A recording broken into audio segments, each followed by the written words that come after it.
Hello दोस्तों, स्वागत है फिर से एक बार आपका हमारे YouTube चैनल पे। आज का वीडियो बहुत ज़्यादा इंपॉर्टेंट होने वाला है क्योंकि आज हम डिस्कस करने वाले हैं पीपीएफ अकाउंट के बारे में इन डिटेल कि पीपीएफ अकाउंट का पर्पस क्या होता है, इसे कौन खुलवा सकता है, इसके बेनिफिट क्या हैं, इसमें रिटर्न्स हमें कितना मिलता है और अगर ऑलरेडी आपका पीपीएफ अकाउंट चल रहा है तो आप कैसे इससे एग्जिट हो सकते हैं। और सबसे इंपॉर्टेंट बात कि किसको पीपीएफ अकाउंट बिल्कुल भी नहीं खुलवाना चाहिए। और भी पीपीएफ अकाउंट के बारे में कुछ छोटी छोटी इंपॉर्टेंट बातें हम जानेंगे। तो दोस्तों चलिए शुरू करते हैं, पर उससे पहले अगर आप हमारे चैनल पे नए हैं तो चैनल को सब्सक्राइब कर लीजिए और बेल आइकन दबा दीजिए क्योंकि ऐसी यूजफुल वीडियोस मैं आपके लिए लेके आता रहता हूं। तो चलिए दोस्तों शुरू करते हैं। तो दोस्तों अगर हम बात करें पीपीएफ अकाउंट के पर्पस की तो ये एक लॉन्ग टर्म सेविंग स्कीम होता है क्योंकि इसका मैच्योरिटी पीरियड 15 साल का होता है। अगर आपने ये अकाउंट खोला है तो आपको 15 साल तक ये अकाउंट ऑपरेट करना पड़ता है। 15 साल से पहले आप इसे बंद नहीं करा सकते। कुछ स्पेसिफिक कंडीशन में आप इसे बंद करा सकते हैं जिसके बारे में हम आगे वीडियो में डिस्कस करेंगे कि किन कंडीशंस में आप 15 साल से पहले भी अपने पीपीएफ अकाउंट का पैसा विड्रॉ कर सकते हो। दूसरी अगर हम बात करें कि इस अकाउंट को कौन खुलवा सकता है, कोई भी पर्सन जो इंडिया का रेसिडेंट है वो इसको खुलवा सकता है। बट जो इसमें ध्यान देने वाली बात यह है कि अगर आपका 4 बैंकों में अकाउंट है तो आप सिर्फ एक पीपीएफ अकाउंट खुलवा सकते हैं। 4 बैंकों में 4 अलग अलग पीपीएफ अकाउंट नहीं खुलवा सकते। एक एडिशनल इन्फॉर्मेशन इसमें यह भी है कि अगर आपका कोई चाइल्ड है जो भी 18 साल का नहीं हुआ है तो आप अपने उसके नाम पे भी अपना पीपीएफ अकाउंट खुलवा सकते हैं जो एक पेरेंट ओन पीपीएफ अकाउंट होता है। तो एक पर्सन एक पीपीएफ अकाउंट खुलवा सकता है और अगर चाहे तो अपने एक माइनर चाइल्ड का भी अकाउंट खुलवा सकता है। और अब बात करें अगर हम इसके एडवांटेज की, इनकम की, तो देखो ये एक इंपॉर्टेंट पॉइंट है। तो इसमें सबसे पहली बात तो मैं आपको बताना चाहूँगा कि हमें रिस्क फ्री रिटर्न देते हैं क्योंकि पीपीएफ अकाउंट एक गवर्नमेंट ओन्ड स्कीम है। गवर्नमेंट, सेंट्रल गवर्नमेंट इसको चलाती है तो इसमें किसी भी तरीके का रिस्क हमें नहीं होता। ये एक बहुत बड़ा इसका बेनिफिट होता है। दूसरी अगर मैं बात करूँ तो टैक्स फ्री रिटर्न देता है। इसमें आपको जितना भी इंटरेस्ट मिलता है, जो भी आपको इनकम होगी 15 साल में, वो आपकी टोटली टैक्स फ्री होगी। उस पर किसी भी तरीके का कोई टैक्स नहीं लगेगा। तीसरा इसका जो एक बड़ा बेनिफिट है टैक्स रिबेट। आप एक साल में इसमें जितना भी अमाउंट जमा कराते हैं वो आपको इनकम टैक्स में रिबेट मिल जाता है। आपका उतने अमाउंट पे टैक्स नहीं लगता, आपको उसका डिडक्शन मिल जाता है अंडर सेक्शन 80C। और एक इसका बेनिफिट क्या है कि बेटर इंटरेस्ट रेट। ये किसी भी अदर एफडी के कंपैरिजन में, या सेविंग अकाउंट की तो बात ही छोड़ा, आजकल सेविंग अकाउंट का तो इंटरेस्ट 3-4% से ज़्यादा है नहीं। कोई एफडी भी 5.5-6 से ज़्यादा नहीं दे रही है। तो अभी पीपीएफ अकाउंट का जो इंटरेस्ट रेट है वो 7.1% चल रहा है। हालांकि इसका जो इंटरेस्ट है वो क्वार्टरली चेंज होता रहता है, ये हमें ध्यान रखना पड़ेगा। गवर्नमेंट हर क्वार्टर पे अनाउंस करते हैं कि पीपीएफ अकाउंट का क्या इंटरेस्ट रेट रहने वाला है। देखो इसकी इंटरेस्ट कैलकुलेशन के लिए बहुत सारे कैलकुलेटर्स हैं, ऑनलाइन बने हुए हैं। मैं आपको एक दिखा भी देता हूँ जो मेरे को सबसे अच्छा लगता है। देखिए ये एक्सिस बैंक का है। इसमें आपको सिंपली यहाँ पे आप टाइप करेंगे कि axis bank PPF interest calculator, तो यही साइट खुलेगी। इसमें आपको अपना अमाउंट डालना है। आप मंथली इन्वेस्ट करना चाहते हैं, क्वार्टरली इन्वेस्ट करना चाहते हैं, कैसे करना चाहते हैं यहाँ पे आप लिख सकते हैं। आपको अमाउंट यहाँ पे लिखना है कि कितना आपको इन्वेस्ट करना है। फॉर एन एग्जांपल मैं 2000 यहाँ पे मान लो लेता हूँ। तो देखिए ये जो फिगर है ऑटोमेटिकली 2000 के हिसाब से यहाँ पे चेंज हो जाएगा।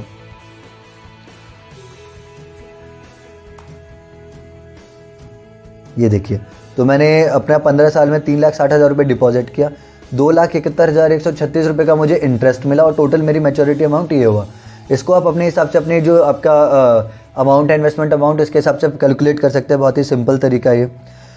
तो ये हम बात करते हैं, ये हमारा एडवांटेज है। इसके रिटर्न्स है क्या कहें, देखो रिस्क फ्री रिटर्न देता है। सबसे बड़ी बात, टैक्स नहीं लगता इसकी इनकम पे। ये हमारे पास रिबेट मिल जाती है इसको, जो हम पैसा इन्वेस्ट करते हैं इसमें। इसका इंटरेस्ट रेट भी बाकी चीज़ों से अच्छा है। तो और अगर हम इसमें आगे बात करें तो इसको ओपन कैसे करा सकते हैं और इसकी अदर कंडीशंस क्या होती है। तो ओपन कराने के लिए देखिए किसी भी पोस्ट ऑफिस में या बैंक में ओपन हो जाता है इजीली। मैं आपको रिकमेंड करूंगा कि आप इसको किसी बैंक में ही ओपन कराएं क्योंकि बैंक में ओपन करना और इसको ऑपरेट करना दोनों ही बहुत ईजी होता है। मेरा ICICI में है तो विद इन 5 मिनट मेरा ये खुल गया था। नेट बैंकिंग के थ्रू आपको ऊपर ऑप्शन मिल जाता है कि पीपीएफ अकाउंट खुलवाने का, वहाँ पे आप बहुत ईजिली खुलवा सकते हैं। बाकी सब बैंक्स भी, HDFC हो, कोई भी हो, सब आपको इंटरनेट बैंकिंग अगर आपके पास है तो वहाँ पे ऑप्शन मिलता है। अदरवाइज आप बैंक में फॉर्म भर के भी इसको खुलवा सकते हैं। और दूसरा, इसमें पैसा इन्वेस्ट करने का जो प्रोसेस होता है, इसमें एक कंडीशन मैं आपको बता दूं। अगर आपका पीपीएफ अकाउंट है तो आपको कम से कम एक साल में 500 रुपये तो उसमें जमा कराने ही कराने हैं और मैक्सिमम आप उसमें 1.5 लाख रुपए तक जमा करा सकते हैं ईयरली। तो अब कई लोगों का इसमें क्वेश्चन ये भी आता है कि अगर हमने किसी साल नहीं कराया या फिर हम भूल गए या हमारे पास नहीं अरेंजमेंट हो पाया, हमने नहीं कराया तो क्या होगा। तो कोई घबराने वाली बात नहीं है। अगर आपने पैसा इसमें नहीं डलाया मिनिमम अमाउंट भी, तो आपका अकाउंट इनएक्टिव हो जाता है। तो उसको रिएक्टिव करने के लिए भी कुछ बड़ी चीज़ नहीं है। अगर मान लो आपने 3 साल तक पैसा नहीं जमा कराया तो आप 3 साल तक जो आपका मिनिमम ड्यू है मतलब 500 रुपये, 3 साल के लिए वो 1500 रुपये हो गया, तो आप 1500 रुपये उसको जमा कराइए, प्लस पर ईयर का नॉन डिपॉजिट का 50 रुपीज़ पेनल्टी जमा कराइए, मतलब 150 रुपये आप पेनल्टी और प्लस जो आपका मिनिमम ड्यू अमाउंट है वो जमा करा के आप अपना जो पीपीएफ अकाउंट है उसे रिएक्टिव भी करा सकते हैं। तो इसमें ये कोई दिक्कत वाली बात नहीं है। अब हम बात करते हैं एक इंपॉर्टेंट पॉइंट की, एग्जिट फ्रॉम पीपीएफ अकाउंट। अगर हमें पीपीएफ अकाउंट से एग्जिट होना है, बाहर जाना है, तो क्या क्या हमारे पास ऑप्शन अवेलेबल है। तो देखिए, अगर आपके 15 साल पूरे हो गए हैं तब तो कोई प्रॉब्लम ही नहीं है, आप सिंपली अपना एप्लीकेशन देंगे सबमिट का, तो वो आपका आउट हो जाएगा। ठीक है। हालांकि 15 साल के बाद भी मैं आपको एक चीज़ बता दूं कि 15 के बाद आपको प्लस 5 ईयर्स का इसको और कंटिन्यू करने का ऑप्शन होता है, और अगर उसके बाद भी जाना चाहें तो 5 साल और जा सकते हैं। तो 15 + 5 इसमें आप कर सकते हैं। पर जो मेन पॉइंट आता है कि इन बिटवीन, अगर हम इन बिटवीन इसमें से पैसा निकालना चाहते हैं तो हम क्या करें। तो देखिए, इसकी कुछ कंडीशन मैंने यहाँ पे लिखी है। अगर आपके 5 साल पूरे हो चुके हैं, तो आप 2 पर्पज़ के लिए पूरा का पूरा अपना अमाउंट पैसा निकाल सकते हैं बिना किसी डिडक्शन के। वो 2 पर्पज़ कौन से हैं? पहला तो है सीरियस इलनेस।